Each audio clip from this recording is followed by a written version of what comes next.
Guys দেখতে পাচ্ছেন নতুন একটা টপ আপের অ্যাপ নিয়ে এসেছি। এখানে আমরা আমাদের ওপরে ইমেজের লিঙ্কটা দিলাম, নিচে আমরা যদি এখন ডায়মন্ড টপ আপের ঘরের নামটা দিই, এখানে মাহিম ডায়মন্ড টপ আপ কিংবা বিডি লিখে দিয়ে ইউনিপেনে অ্যাড প্রোডাক্টে ক্লিক করে দেখতে পাচ্ছ প্রোডাক্ট অ্যাড হয়ে গেছে। এখন এটা কোথায় গিয়ে পৌঁছেছে, তো অ্যাপসে আসার পরে দেখতে পাচ্ছ এখানে গিয়ে পৌঁছেছে। এখানে কিন্তু তোমরা এইভাবে কিন্তু আনলিমিটেড প্রোডাক্ট অ্যাড করতে পারবে তোমাদের এই অ্যাপসে। এই অ্যাপসটা কিনতে গেলে কিন্তু আমাদের টেলিগ্রাম চ্যানেলে তোমাদের জয়েন হতে হবে। এই অ্যাপসটাই শুধু না, এরকম হাজার হাজার অ্যাপস আমাদের কাছে অ্যাভেলেবল আছে এবং এটা কিন্তু সাধারণ অ্যাপসের মতো না। সাধারণ অ্যাপসে শুধু যে কয়টা ঘর থাকে সেই কয়টা ঘরের মধ্যে প্রোডাক্ট অ্যাড করা যায়, বাট এখানে কিন্তু ঘরই প্রোডাক্ট ডাইরেক্ট ঘরে অ্যাড করা যায়, তারপরে ভিতরে প্রোডাক্ট অ্যাড করা যায়। তারপরে দেখতে পাচ্ছ এখানে কিন্তু স্লাইডার আছে, সরি এটা স্লাইডার না, এখানে ইমেজের লিঙ্ক বানাইতে হয়। তো এখানে আপনারা যদি আপলোডে ক্লিক করার পরে একটা ফটো চুজ করে নিব, আমরা আমাদের ইচ্ছা মতো একটা ফটো চুজ করে নিব।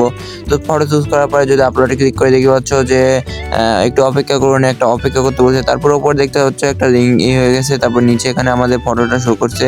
তো ওটা কপি করে নিয়ে আসার পরে আমরা স্লাইডারে যাবো, স্লাইডারে গিয়ে প্লাস বাটন ক্লিক করে দেবো। তারপরে এখানে কিন্তু ওই লিঙ্কটা দিব, তারপরে টাইটেল আমরা একটা দিয়ে দিলাম। তারপরে দেখতে হচ্ছে এখানে অ্যাক্টিভ মানে ওইখানে ক্লিক করে কত নিয়ে যাবে, তো আমাদের টেলিগ্রাম চ্যানেল লিঙ্ক দিয়ে দিলাম। তারপরে দেখতে পাচ্ছ এখানে থেকে আমরা যদি বের হই, তারপরে উপরে ব্ল্যাক হয়ে আছে। তারপর দেখতে পাচ্ছ এখানে কিন্তু আমাদের স্লাইডারটা অ্যাড হয়ে গেছে, অনেক সুন্দর দেখাচ্ছে অ্যাপসটা। তো এই ছিল অ্যাপসের নিচের ঘর এবং ডিজাইনিং পেজগুলোর কাজ। তো এরপরে দেখতে পাচ্ছ ইউজার অ্যাট ফার্স্ট ইউজার দেখবো আমরা। তো এখানে ডায়মন্ডটা আমরা দেখে নিলাম যে ডায়মন্ড এখানে কিন্তু এডিট করা যাবে, ডাইরেক্ট ডায়মন্ডের টপ আপের এগুলা এডিট করা যাবে। এবং উপরে যদি আমরা যাই ইউজার, এখানে ইউজার দেখতে পারবো, একজন ইউজার আছে। তারপরে সেটিং এখানে আসলে এখানে উপরে কিন্তু সবকিছু এডিট করা যাবে। এখান থেকে সবকিছু বিকাশ, নগদ নাম, তারপরে লোগো, অ্যামাউন্ট সবকিছু চেঞ্জ করতে পারবো। তারপরে সেটিংসে নিচে অর্ডার এখানে আসলে কিন্তু এখানে অর্ডার সবগুলো দেখতে পারবা।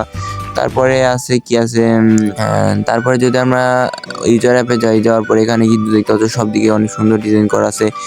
দেখতে পাচ্ছ যে রিডিং কোডের সিস্টেমও আছে। এখানে কিন্তু রিডিং কোড ক্লিক করলে কিন্তু ডাইরেক্ট গেরিনার যে অফিসিয়াল পেজটা আছে সেখানে নিয়ে চলে আসবে। তো এখানে আসার পরে এখানে আমরা দেখে নিব আমাদের রিডিং কোডটা কি হবে। তো এতটুকুই ছিল আজকের ভিডিওটা ভালো লাগলে লাইক, কমেন্ট, সাবস্ক্রাইব করে দিবা।